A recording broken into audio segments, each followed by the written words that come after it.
สวัสดีค่ะฮัลโหลแพรค่ะจ้าแพรพี่โอมนะสะดวกคุยไหมเอ่ยอ๋อค่ะพี่โอมจ้าแพรสมัครเรียบร้อยยังเรียบร้อยแล้วค่ะพี่โอเคเยี่ยมเลยยินดีต้อนรับสู่ครอบครัวอินดีมนะจ๊ะค่ะจ้าแล้วตอนนี้แพรมีข้อสงสัยหรือมีคำถามที่อยากจะถามบ้างไหมก็นิดหน่อยอะค่ะพี่ได้เลยไม่เป็นไรเป็นเรื่องปกติเนาะเพราะฉะนั้นแล้วเอาอย่างนี้ละกันพี่อยากจะนัดแพรมาเจอกันสักครั้งหนึ่งเนาะเพื่อจะให้ข้อมูลเพิ่มเติมแล้วก็เผื่อว่าแพรจะมีคำถามมาถามพี่ดีไหมได้ค่ะพี่ดีเลยได้ปกติแล้วแพรสะดวกวันไหนดีเดี๋ยวเอางี้ละกันเดี๋ยวพี่ให้ช้อยเลือกก็คือศุกร์นี้หรือเสาร์นี้ดีไหมสะดวกวันไหนมากกว่ากันขอเป็นวันเสาร์ดีกว่าค่ะพี่โอมเป็นวันเสาร์โอเควันเสาร์ถ้าเป็น11โมงหรือบ่ายโมงสะดวกเวลาไหนมากกว่ากันครับแพรขอเป็น11โมงแล้วกันค่ะพี่เป็น11โมงนะจ๊ะโอเคงั้นแพรรู้ที่อยู่ออฟฟิศของเราไม่เอ่ยมาถูกไหมขออีกทีนึงได้ไหมคะพี่ได้เลยออฟฟิศของอินดีมเนาะอยู่ที่เกษตรนวมินทร์จ้ะอยู่ตรงติดกับโรงเรียนเลิศล่าเลยไปนิดเดียวเองเนาะเป็นโครงการชื่อ At Work Nirvana นะจ๊ะถ้าเกิดว่ามาไม่ถูกอะไรยังไงโทรถามพี่ได้เลยได้เลยค่ะพี่โอมเดี๋ยวพี่สแตนบายรอตั้งแต่ประมาณช่วง10โมง10โมงครึ่งเดี๋ยวพี่ถึงแล้วได้ค่ะโอเคจ้าวันเสาร์11โมงนะคะเจอกันที่ออฟฟิศได้เสาร์นี้11โมงเจอกันที่ออฟฟิศหลงไม่หลงยังไงโทรถามได้เลยนะได้เลยค่ะพี่โอมจ้าโอเคจ้าเจอกันจ้ะจ้าขอบคุณค่ะค่ะ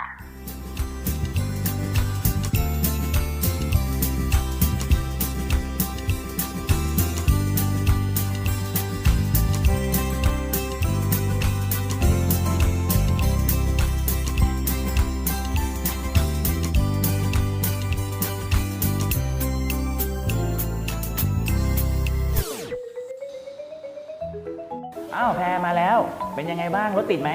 โอ้รถติดมากเลยค่ะพี่โอมขอโทษด้วยนะคะที่มาช้าไม่เป็นไรสบายไม่สบายแล้วร้อนไหมเนี่ยอากาศร้อนไหมข้างนอกร้อนมากค่ะพี่ไม่เป็นไรถ้างั้นก็นั่งพักก่อนละกันเนาะขอบคุณค่ะโอเคมาเดี๋ยวเรามาคุยกันดีกว่าค่ะโอ้ยวันนี้ได้เจอตัวจริงแล้วดูดีมากเลยดูดีกว่าใน Facebook เองขอบคุณค่ะพี่แพรจริงๆแล้วเป็นคนกรุงเทพหรือเป็นคนที่ไหนฮะแพรเป็นคนต่างจังหวัดค่ะเป็นคนเชียงรายเป็นคนเชียงรายใช่ค่ะเป็นคนเชียงรายอย่างนี้ก็ต้องพูดเหนือได้สิได้ค่ะโอเควันหลังสอนพี่ด้วยพี่อยากพูดเหนือให้เป็นพี่อยากสร้างทีมงานที่ภาคเหนือด้วยเดี๋ยววันหลังเราไปเยี่ยมกันพอดีเลยว่าโรงงานของที่เนี่ยที่เขาผลิตสินค้าเนี่ยเขาอยู่ที่เชียงรายพอดีอำเภอแม่ลาวเป็นโรงงานของที่นี่เองเหรอเป็นโรงงานของนี่เลยใช่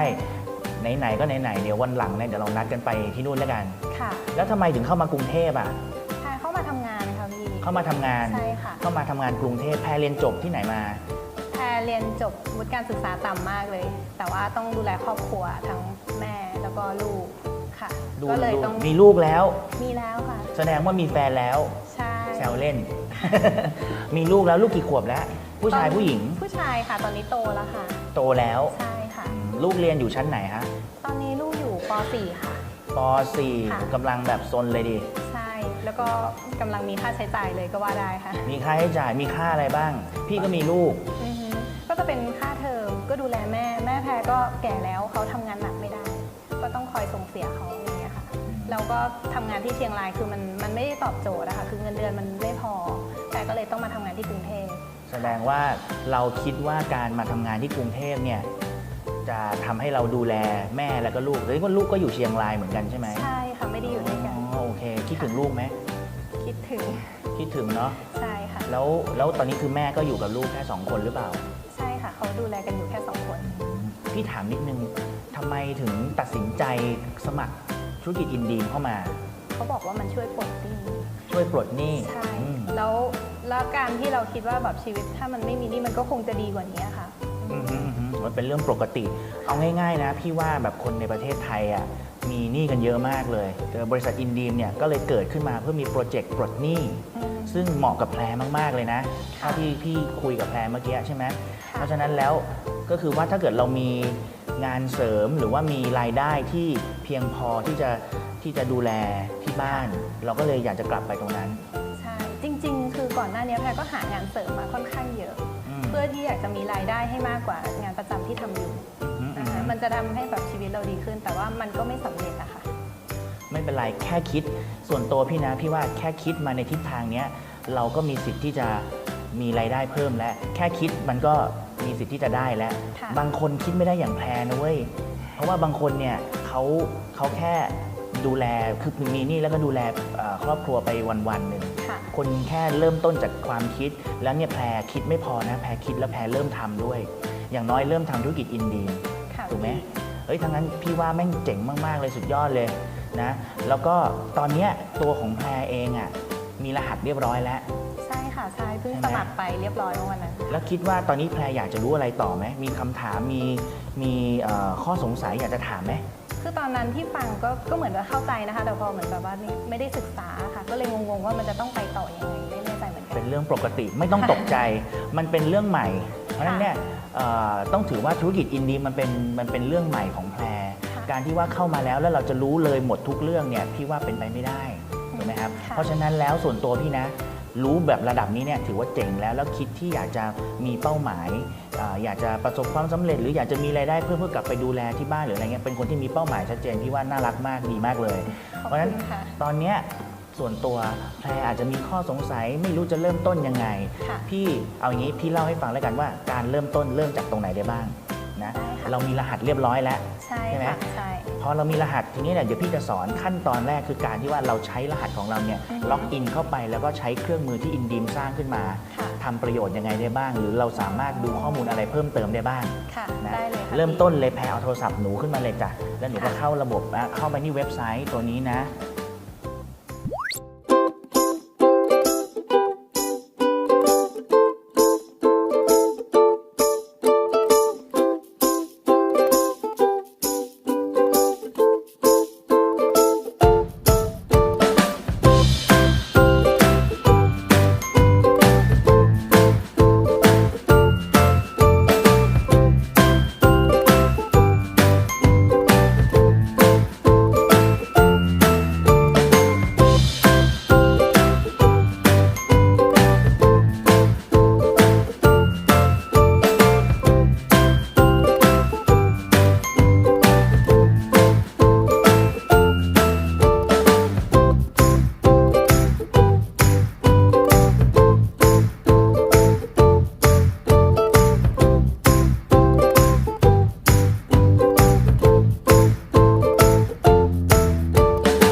ตอนนี้น้องแพรเข้าระบบเป็นแล้ว ที่น้องแพรจะต้องเข้าใจเพิ่มเติมคือแผนการตลาดของอินดีเดี๋ยวเรามาศึกษาคลิปวิดีโอนี้กัน เอาละครับ แล้วตอนนี้ก็มาถึงขั้นตอนที่เราจะมาเรียนรู้เรื่องแผนการตลาดของบริษัทอินดีมกรุ๊ปจำกัดแล้วนะครับ ซึ่งแผนการตลาดนี้ต้องบอกไว้ก่อนเลยว่า ได้รับอนุญาตจากคณะกรรมการคุ้มครองผู้บริโภคเรียบร้อยแล้วนะครับ ผ่านสคบเป็นที่เรียบร้อย เพราะฉะนั้นสิ่งที่ท่านกำลังจะได้รับฟังต่อจากนี้ไป ให้ท่านรู้ไว้ก่อนเลยนะครับว่าถูกต้องตามกฎหมายทุกข้อนะครับมาเริ่มต้นกันเลยครับ การเข้าร่วมเป็นสมาชิกบริษัท Indeem Group นะครับเริ่มจากการสมัครเป็นสมาชิกครับสมัครเป็นสมาชิกมูลค่า350 บาทจะมีอายุสมาชิกอยู่1 ปีครับและในปีต่อไปจะต่ออายุที่300 บาทต้องมาคอยดูด้วยนะครับว่ามีโปรโมชั่นในการเริ่มต้นธุรกิจอย่างไรบ้างข้อที่2ครับหลังจากที่เราเริ่มต้นสมัครสมาชิกเรียบร้อยเราจะต้องมีการเลือกซื้อสินค้าครับในเว็บไซต์ของ Indeem ในครั้งแรกเลยที่เราเลือกซื้อครับจะต้องมีการเลือกซื้อให้ครบตามจำนวนคะแนนที่เกิดขึ้นของสินค้าแต่ละตัวโดยที่สินค้าแต่ละตัวจะมีคะแนนไม่เท่ากันถ้าเกิดท่านเลือกซื้อสินค้าครบที่250คะแนนหรือว่า PV นะครับ Point Value จะเป็นมูลค่าเริ่มต้นตั้งแต่ประมาณ 1,690 บาทถ้าเกิดซื้อครบแบบนี้ในครั้งแรกเราจะได้เป็นตำแหน่ง XS ครับแต่ถ้าเกิดเราเลือกซื้อสินค้าครบที่500 PV ก็มีตั้งแต่ราคาประมาณ 2,500 บาทขึ้นไปเราจะเป็นสมาชิกไซส์ S ครับถ้าเกิดเราเลือกสะสมครบ 1,500 PV เป็นมูลค่าประมาณ 8,590 บาทนะครับเริ่มต้นก็จะอยู่ที่ไซส์ M ครับและถ้าเกิดเราเลือกซื้อสินค้าครบ 5,000 PV ในครั้งแรกนะครับมูลค่าเริ่มต้นอยู่ที่ประมาณ 21,900 บาทเราจะเป็นไซส์ L ครับซึ่งไซส์ L เป็นไซส์ที่สูงสุดของบริษัทแล้วในแต่ละไซส์จะแตกต่างกันแบบนี้ครับจะแตกต่างกันที่โบนัสสูงสุดรายวันฮะโบนัสสูงสุดรายวันจะถูกกำหนดเอาไว้ว่าถ้าเป็นไซส์ XS เราจะมีโบนัสสูงสุดรายวันไม่เกินวันละ800 บาทครับต่อวันเลยเดี๋ยวเราจะไปลงรายละเอียดของโบนัสอีกครั้งหนึ่งแต่ถ้าเกิดว่าเป็นไซส์ S ครับเราจะมีโบนัสสูงสุดได้ไม่เกินวันละ 5,200 บาทครับถ้าเป็นไซส์ Mเราจะมีโบนัสได้ไม่เกินวันละ 12,000 บาทครับถ้าเกิดเป็นไซส์ L เราจะมีโบนัสได้สูงสุดถึง 40,000 บาทต่อวันครับอย่ามองว่ามันเยอะนะครับมีคนได้มาแล้วถ้าเกิดเราลองนับเป็นรายเดือนนะลองเอาตัวเลขพวกนี้มาคูณเป็นเดือนนะฮะคูณ30 วันนั่นแสดงว่าถ้าเกิดเราเป็นสมาชิกไซส์ XS เราสร้างเงินได้เดือนละ 24,000 บาทครับต่อเดือนแต่ถ้าเกิดว่าเราเป็นไซส์ S เดือนหนึ่งเราทำรายได้สูงสุดได้ที่ 156,000 บาทครับต่อเดือนแต่ถ้าเกิดเราเป็นสมาชิกไซส์ M สูงสุดเราจะได้รับที่ไม่เกิน 360,000 บาทต่อเดือนและสูงสุดของบริษัทครับที่ 1.2 ล้านครับต่อเดือนเช่นเดียวกันอย่างที่บอกเมื่อกี้ครับว่ามีคนได้แล้วนะครับเดือนละ 1,200,000 บาทนี่คือไซส์ที่เราจะไว้เริ่มต้นครับในการทำธุรกิจที่ชื่อว่า Indeem ต่อจากนี้ครับเราจะมาคุยกันในเรื่องของรายละเอียดฮะว่าตัวบริษัทเองประกอบกิจการแบบไหนเราลองมาดูกันนะครับเมื่อตอนที่เราเริ่มต้นมาเป็นสมาชิกผมยกตัวอย่างว่าเราเป็นสมาชิกไซส์ L แล้วกันนะครับก็เป็นไซส์สูงสุดของบริษัทเลย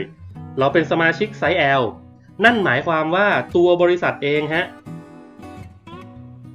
ได้มีการจำหน่ายสินค้าให้กับคนที่อยากจะเป็นสมาชิกได้มีการจำหน่ายสินค้าให้กับผู้บริโภคอื่นๆครับที่เข้ามาบริโภคสินค้าผ่านหน้าเว็บไซต์แล้วก็ได้มีการจำหน่ายผลิตภัณฑ์จำหน่ายสินค้าในช่องทางอื่นๆของบริษัทอีกมากมายหลายช่องทางเลยซึ่งช่องทางเหล่านี้ทั้งหมดจะส่งผลให้บริษัทเกิดกำไรการขายเกิดขึ้นนี่แหละครับคือที่มาของรายได้สมาชิก Indeem เมื่อไหร่ก็ตามที่มีสมาชิกเมื่อไหร่ก็ตามที่มีผู้บริโภคหรือมีผลกำไรจากส่วนประกอบอื่นๆของบริษัทเมื่อนั้นบริษัทจะนำผลกำไรส่วนนี้มาคำนวณเป็นโบนัสตอบแทนกลับไปให้กับสมาชิกโดยที่มีการคำนวณแบบนี้ครับเริ่มต้นนะฮะโบนัสของเราจะมีอยู่ทั้งหมด4ข้อหลักๆครับเรียกว่า4ข้อใหญ่แล้วกันนะฮะเดี๋ยวเราจะค่อยๆไปด้วยกันนะโบนัสข้อที่1ครับเราจะเรียกมันว่าโบนัสไซเคิลซึ่งโบนัสไซเคิลจะคำนวณเป็นรายวันที่เกี่ยวข้องกับการเปิดไซต์นี่แหละครับที่คำนวณเป็นรายวันคือโบนัสไซเคิลมีข้อกำหนดแบบนี้ครับเมื่อไหร่ก็ตามที่ ฝั่งด้านซ้ายของเรามี500คะแนนและฝั่งด้านขวามี500คะแนนจะเท่ากับ1ไซเคิล1ไซเคิลคำนวณออกมาเป็นเงินได้เท่ากับ400 บาทครับงั้นเรามาลองดูนะครับลองมายกตัวอย่างกันนะฮะตัวเราเองครับหลังจากเข้ามาเป็นผู้บริโภคของอินดีมถ้าเกิดว่าเรามีการประชาสัมพันธ์หรือมีองค์กรด้านบนครับมีทีมงานด้านบนช่วยโยนองค์กรลงมาให้เราข้างใต้ทางบริษัทอินดีมกำหนดว่าเราจะสร้างสายงานได้เพียงแค่ด้านซ้ายและด้านขวาเท่านั้นจะไม่สามารถไปสร้างสายงานที่3 4 5ได้จะได้แค่2สายถ้าเกิดเรามีการประชาสัมพันธ์มากกว่า2สาย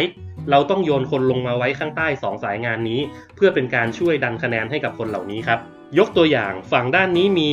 L เกิดขึ้น1 L มีอยู่ 5,000 คะแนนครับด้านซ้ายมี 5,000 คะแนนด้านขวามี 5,000 คะแนนนั่นหมายความว่าวันนี้สิ้นสุดวันนะครับพอถึงเที่ยงคืนบริษัทจะคำนวณออกมาเลยครับว่าคุณได้10ไซเคิล10ไซเคิลละ400 บาทก็คือวันนี้เรามีรายได้ไปแล้ว 4,000 บาทบริษัทได้ขายของบริษัทได้กำไรนำกำไรมาแบ่งให้กับสมาชิกคิดง่ายๆแบบนี้เลยครับในวันต่อไปเช่นเดียวกันครับ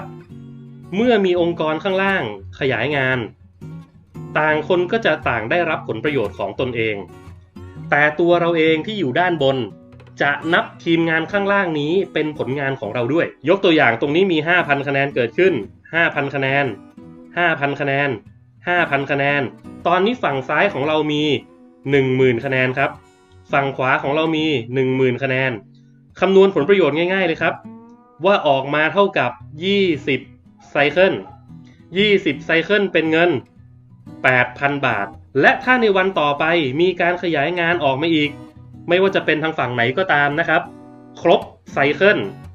ตรงนี้มี2วันต่อไปมีอีก4นะครับตรงนี้มีอีก4ลองคำนวณตามผมไปนะ4กับ4ตรงนี้โผล่ขึ้นมาเป็น40ไซเคิลครับ40ไซเคิลเป็นเงิน 16,000 บาทมีการขยายงานต่อออกไปอีกเป็น8ซ้าย8ขวา8เท่ากับ80ไซเคิลเป็นเงิน 32,000 บาทยังไม่จบอยู่แค่นี้ครับเพราะต่างคนต่างเข้ามาขยายงานเพียง2คนติดตัวต่างคนต่างทำงานพื้นฐานของตัวเองครับคนละ2ชั้นนี้มาเป็น16เท่ากับ160ไซเคิลแต่เดี๋ยวก่อนครับ160ไซเคิลคำนวณผลประโยชน์ออกมาแล้วเกินกว่าที่บริษัทจะจ่ายได้ครับเพราะว่าลองมาดูตรงนี้นะฮะที่บริษัทกำหนดเอาไว้คือเป็นสมาชิกไซส์ XS ครับจะได้ผลประโยชน์ต่อวันไม่เกิน800 บาทต่อวันแสดงว่าเท่ากับไม่เกิน2ไซเคิลต่อวันในไซส์ S ครับไม่เกิน13ไซเคิลต่อวันในไซส์ M ครับไม่เกิน30ไซเคิลต่อวันและในไซส์ L ไม่เกิน100ไซเคิลต่อวันนั่นหมายความว่าตอนนี้บริษัทคำนวณออกมาได้ที่160ไซเคิลบริษัทจะตัดครับและจ่ายให้เราไม่เกิน100ไซเคิลเท่านั้นเป็นเงินอยู่ที่ 40,000 บาทครับที่บริษัทต้องทำแบบนี้ตัด60ไซเคิลที่เกิน100ทิ้งเพราะบริษัทมีการจ่ายผลประโยชน์ซ้ำซ้อนกลับไปหาในแต่ละชั้นในแต่ละคนซ้อนกันขึ้นไปเรื่อยๆเพราะฉะนั้นแล้วถ้าเกิดบริษัทไม่มีกำหนดเพดานการจ่ายบริษัทจะต้องจ่ายซ้อนยิ่งองค์กรเราใหญ่แค่ไหนก็จะยิ่งจ่ายซ้อนเข้าไปเรื่อยๆจนเจ๊งครับที่ทางสำนักงานคณะกรรมการคุ้มครองผู้บริโภคอนุญาตแผนการตลาดของอินดีมก็เพราะว่าบริษัทอินดีมมีจุดที่เป็นเพดานการจ่ายอย่างสมเหตุสมผลครับคราวนี้เรามาดูกันต่อฮะวิธีการจะรับผลประโยชน์ข้อนี้ง่ายมากผลประโยชน์จะถูกคำนวณครับทุกวันโดยนับวันจันทร์ถึงวันอาทิตย์แล้วก็รวบรวมไปจ่ายให้ในวันศุกร์ครับที่จะโอนเข้าบัญชีธนาคารของทุกท่านนะฮะนั่นหมายความว่าตรงนี้เขาจะรวบมาเลยครับพอจันทร์ถึงอาทิตย์ครบ1อาทิตย์เรียบร้อยรวบทีเดียวแล้วก็จ่ายให้ในวันศุกร์พอหมดอาทิตย์นี้ไปก็มาดูกันว่าในอาทิตย์ถัดไป มีวันละ 40,000 เกิดขึ้นมีวันละ400เกิดขึ้นมีอะไรเกิดขึ้นอีกเท่าไหร่ก็จะรวบและจ่ายในวันศุกร์ถัดไปจะเป็นการคำนวณแบบนี้เสมอครับจุดเด่นนะฮะจุดเด่นของระบบนี้การคำนวณผลประโยชน์แบบนี้อันดับแรกสุดเลยคือคำนวณได้ลึกไม่จำกัดชั้นครับนั่นหมายความว่ายิ่งคุณอยู่ในองค์กรนี้นานเท่าไหร่ข้างล่างนี้ยิ่งเติบโตไปมากขึ้นเรื่อยๆจะไม่มีการจำกัดชั้นในการจ่ายเลยลึกลงไปแบบอินฟินิตี้เลยครับไม่มีวันหมดชั้นที่100ชั้นที่ 1,000 ทำไปแล้ว2ปี5ปี10ปีผลประโยชน์เหล่านี้รับตลอดครับจุดเด่นข้อที่2ครับเป็นโบนัสที่ได้เยอะครับอย่างที่ท่านเห็นวันละ 40,000 เป็นโบนัสที่ได้เร็วครับจ่ายเร็วฮะคำนวณผลประโยชน์ให้ทุกวันจ่ายให้ทุกสัปดาห์และมันเป็นโบนัสที่จะให้พวกเรานำไปปลดหนี้นั่นเองโบนัสข้อนี้ถ้าเกิดต้องการจะปลดหนี้โบนัสข้อนี้แหละครับที่จะเป็นตัวแปรสำคัญนี่คือโบนัสข้อที่1นะครับคราวนี้เราจะเข้าสู่โบนัสข้อที่2ครับโบนัสข้อที่2ของบริษัทอินดีมเราเรียกว่าโบนัสซื้อซ้ำครับบริษัทอินดีมเปิดกิจการขึ้นมาเพื่อจัดจำหน่ายสินค้าให้กับทุกระดับชั้นทั้งสมาชิกผู้บริโภคทั่วไปหรือว่าช่องทางอื่นๆก็ตามเพราะฉะนั้นหากสมาชิกมีการบริโภคสินค้าซ้ำบริษัทก็จะถือว่าท่านเป็นลูกค้าประจำเราก็จึงมีการคำนวณผลประโยชน์การซื้อซ้ำแนวลึกให้อีก20ชั้นครับผมคราวนี้จะมีจำนวนชั้นเข้ามาเกี่ยวข้องละเดี๋ยวเราจะไปดูกันว่าจำนวนชั้นมันเป็นยังไงแต่ตอนนี้มาดูมูลค่าก่อนครับบริษัทกำหนดเอาไว้3มูลค่าครับในการซื้อซ้ำมีตั้งแต่200คะแนน600คะแนนและ 1,000 คะแนนอันนี้เป็นรายเดือนนะครับเราสามารถที่จะซื้อซ้ำเพื่อรับโบนัสข้อนี้ได้เป็นรายเดือนครับมูลค่า200คะแนนจะประมาณ 1,000 บาทครับเลือกซื้อสินค้ามูลค่าประมาณ 1,000 บาทก็จะมี200คะแนน600 PV จะเป็นเงินประมาณ 3,000 บาทครับก็เลือกซื้อสินค้าสะสมให้ครบ600 PV อย่างนี้ก็ได้และสูงสุดครับที่มีการซื้อซ้ำ 5,000 บาทครับก็จะมี PV อยู่ที่ประมาณ 1,000 PV คราวนี้ครับวิธีการคำนวณจะคำนวณง่ายๆแบบนี้เลยในชั้นลึก20ชั้นเดี๋ยวเราจะไปดูตารางกันนะครับถ้าเกิดสมาชิกลึก20ชั้นของเรามีการซื้อ200 PV ซื้อซ้ำนะครับคนใต้องค์กรเรานะที่ลึก20ชั้นซื้อซ้ำ200 PV และตัวเราซื้อ200 PV บริษัทจะแบ่งผลกำไรให้คล้ายๆสหกรณ์ครับเป็นมูลค่า20 บาทครับต่อ1รหัสที่มีการซื้อซ้ำ200 PV นั่นหมายความว่ายังไงเราลองมาดูผังโครงสร้างนะครับในผังโครงสร้างนี้นับแบบนี้เป็นชั้นที่1ครับชั้นที่2ครับ3 4 5 6 7 8 9 10นับแบบนี้ลึกลงไปเรื่อยๆครับ11 12 13 14 15 16 17 18 19 20ถ้าเกิดท่านมีเครื่องคิดเลขอยู่ในมือลองคำนวณไปด้วยกันนะครับจาก16คูณ2ชั้นที่6จะมี32 64 128 256 512 1,024 2,048เอาเป็นว่าลองคูณต่อกันไปเองนะฮะตัวเลขจะเป็นตัวเลขที่ทบทวีขึ้นไปผมยกตัวอย่างให้เลยในชั้นที่20ข้างเดียวนะข้างเดียวในชั้นที่20จะมีสมาชิกอยู่ประมาณ 500,000 เมมเบอร์ครับแน่นอนครับเราไม่ได้มีข้างเดียวอีกข้างหนึ่งก็จะมีอยู่อีก 500,000 เมมเบอร์ครับนี่เฉพาะชั้นที่20ชั้นเดียวนะถ้าเกิดเรานำตัวเลขเหล่านี้มาบวกกันทุกชั้นครับบวกย้อนกลับขึ้นไปให้หมดสรุปให้เลยง่ายๆเราจะมีสมาชิกอยู่ฝั่งละประมาณ1ล้านเมมเบอร์ครับอีกฝั่งหนึ่งก็อีก1ล้านเมมเบอร์รวมแล้วทั้งสิ้นในองค์กร20ชั้นจะมีอยู่ประมาณ2ล้านเมมเบอร์ครับโอเคไม่ว่าจะใช้เวลากี่วันกี่เดือนกี่ปีกว่าจะมาถึงตรงนี้ยังไม่ต้องพูดถึงกันนะฮะให้รู้เลยว่าใน20ชั้นตัวคูณตัวแรกสุดเลยก็คือจำนวนของสมาชิกครับแล้วคราวนี้ลองมาดูนะถ้าเกิดว่า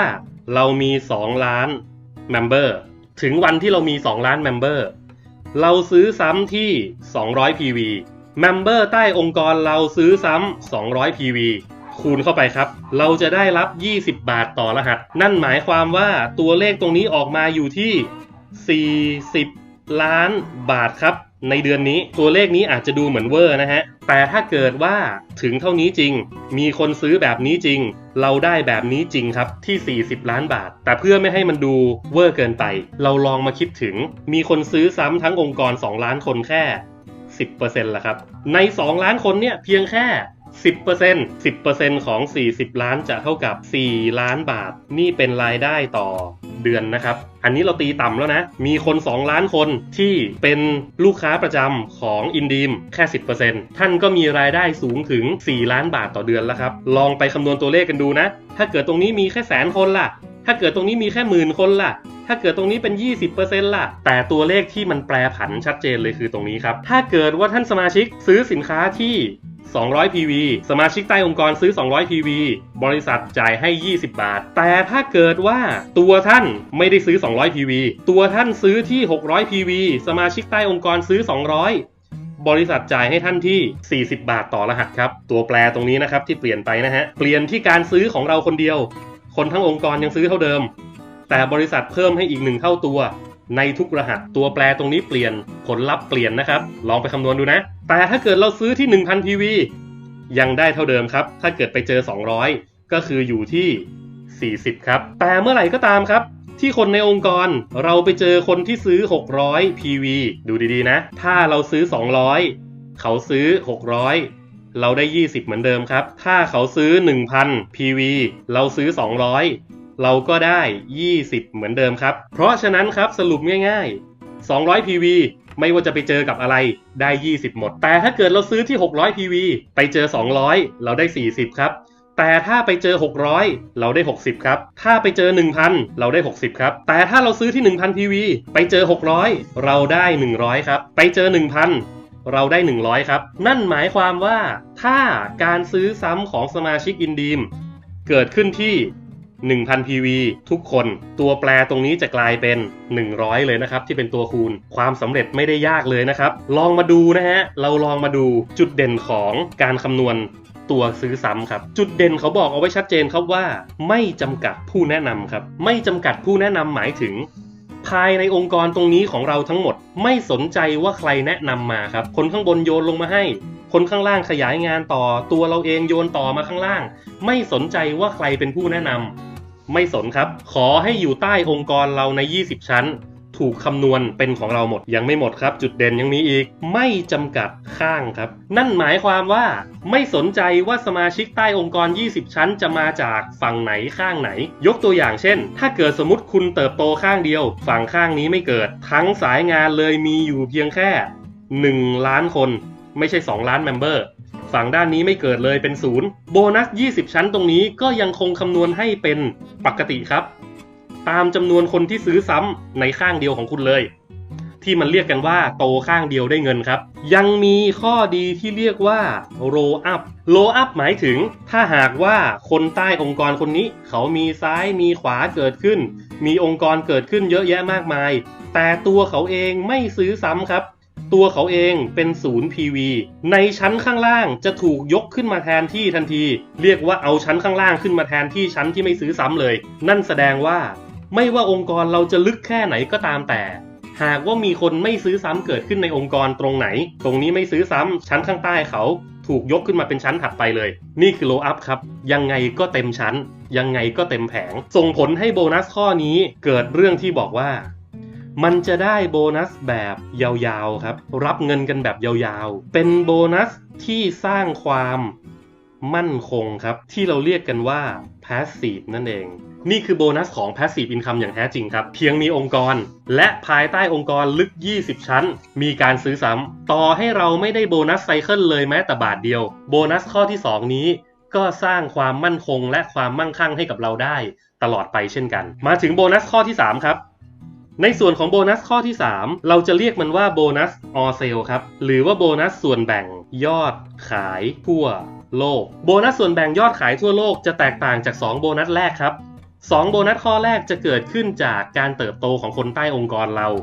แต่โบนัส all sale ส่วนแบ่งยอดขายทั่วโลกจะไม่ได้มาจากคนใต้องค์กรเราเท่านั้น แต่จะมาจากการขายทั้งหมดของบริษัทยอดขายทั้งหมดของบริษัทที่เรียกกันว่า all sale บริษัทขายได้เท่าไหร่ก็ตามแต่ครับจะถูกนำมาส่วนหนึ่งเพื่อคำนวณให้กับสมาชิกที่มีคุณสมบัติดังต่อไปนี้ครับโบนัส all sale ส่วนที่ 1 เรียกว่าโบนัส all sale แนะนำครับเมื่อสมาชิกทำการแนะนำครบตามเงื่อนไขจะมีโอกาสได้รับโบนัส all sale ที่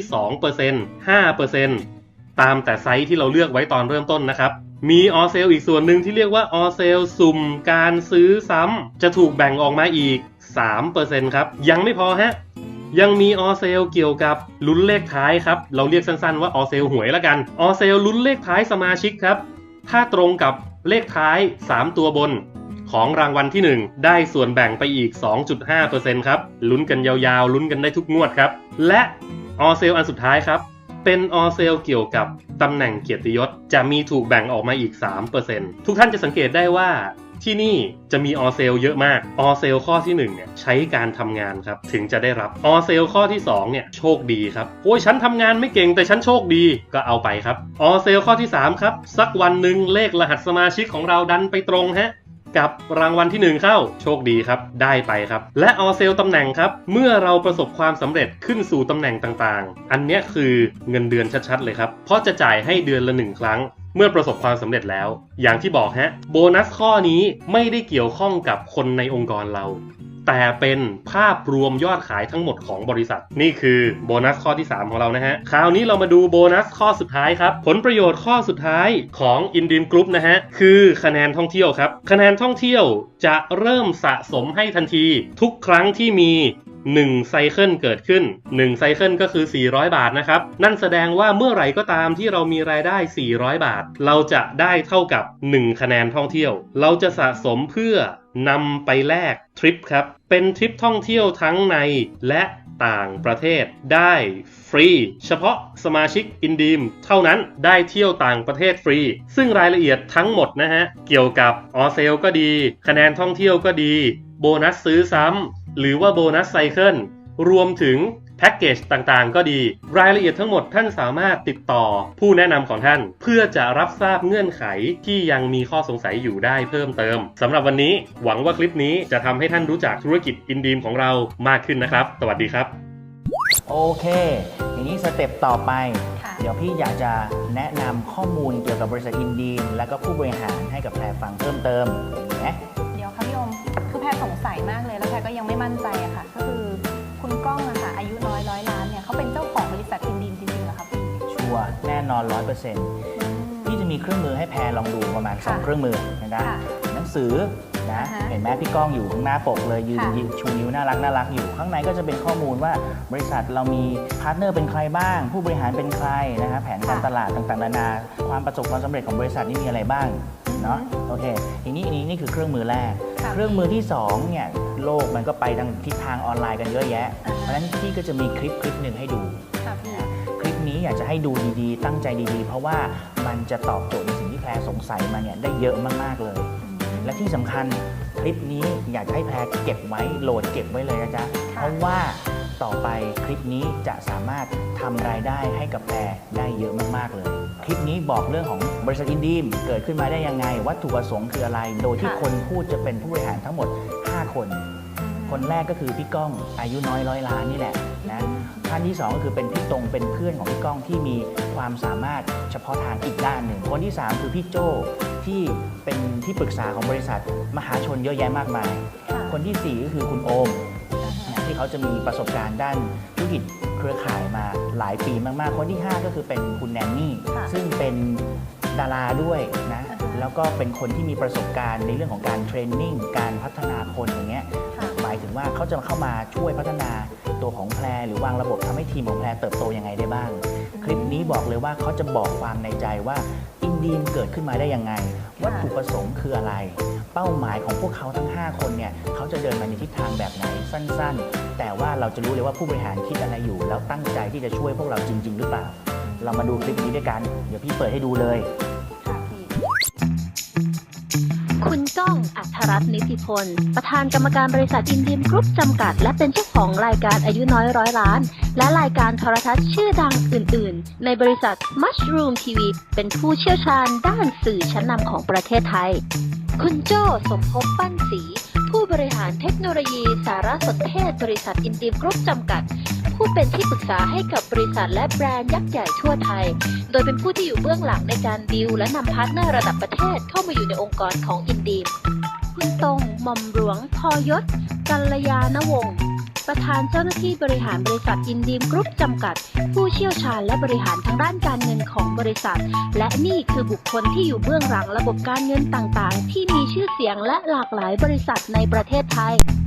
คุณโอมรวิพัฒน์ระวีเผ่าพงศ์ผู้บริหารฝ่ายปฏิบัติการบริหารอินดีมกรุ๊ปจำกัด เชี่ยวชาญทางด้านบริหารงานธุรกิจเครือข่าย จนประสบความสำเร็จในระดับพันล้านมาแล้วทำหน้าที่ดูแลระบบทุกส่วนของอินดีม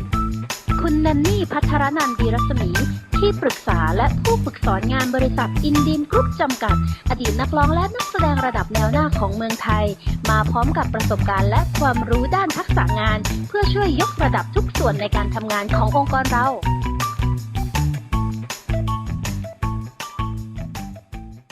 เป็นยังไงบ้าง ได้ความมั่นใจไหม จริงๆแล้วดูเรามั่นใจเต็มร้อยเลยค่ะ แต่ตอนแรกไม่ค่อยมั่นใจถือว่าโอเคเลยค่ะพี่ นี่เจ๋งกว่าพี่อีกนะ ตอนแรกพี่ดูนี่พี่มั่นใจ 80% ยังนะ นี่เราเป็น100เลยนะ ใช่ใช่คือตอนแรกคือต้องมีกลุ่มคนที่เขามาทำก่อนหน้าแพรอยู่แล้วแหละเนาะแล้วดูแล้วมันทำให้เรารู้สึกว่าเรามั่นใจและพร้อมที่จะลุยอ่ะ เยี่ยมเลย ค่ะ เยี่ยมเลย ซึ่งอย่างที่พี่ว่าครับ คลิปนี้เนี่ยจะเป็นคลิปทำรายได้หลักๆ เลย เป็นขั้นแรกเลยที่แพรต้องส่งคลิปแบบเนี้ยให้กับคนทั่วไปลองดูเนาะหรือว่าเพื่อนๆของแพรลองดูนะฮะ ทีนี้เนี่ยในต่อไปหลังจากที่เราดูบริษัทมาแล้ว พี่อยากจะแนะนำเรื่องสินค้าแล้วแหละ ค่ะพี่ นะทีนี้แต่ว่าเรื่องสินค้าพี่อยากจะให้คนที่หน้าตาสวยกว่าพี่ ค่ะ ลองแนะนำสินค้าให้ดู เพราะฉะนั้นเนี่ยเดี๋ยวพี่ว่าเนี่ยเดี๋ยวจะให้แนนนี่เป็นคนพาแพรไปดูที่โรงงานที่เชียงรายเลย พี่แนนนี่ที่เป็นผู้บริหาร เป็นผู้บริหารเป็นดารา อ่าฮะ เป็นผู้หญิงสวย ค่ะ เพราะฉะนั้นเนี่ยแนนนี่จะแนะนำครับเรื่องของโรงงานในเรื่องของสินค้า ค่ะ นะแล้วก็ในเรื่องของแพลนของสินค้าต่อไปในอนาคตจะเป็นยังไง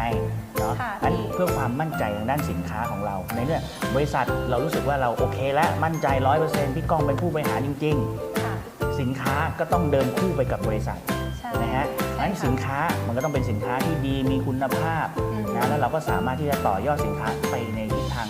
ต่างๆนานาได้ ได้ นะ ค่ะพี่ เพราะฉะนั้นแล้วเดี๋ยวเราไปเจอกันกับแนนนี่ที่เชียงรายดีกว่า ค่ะ โอเค โอเคค่ะพี่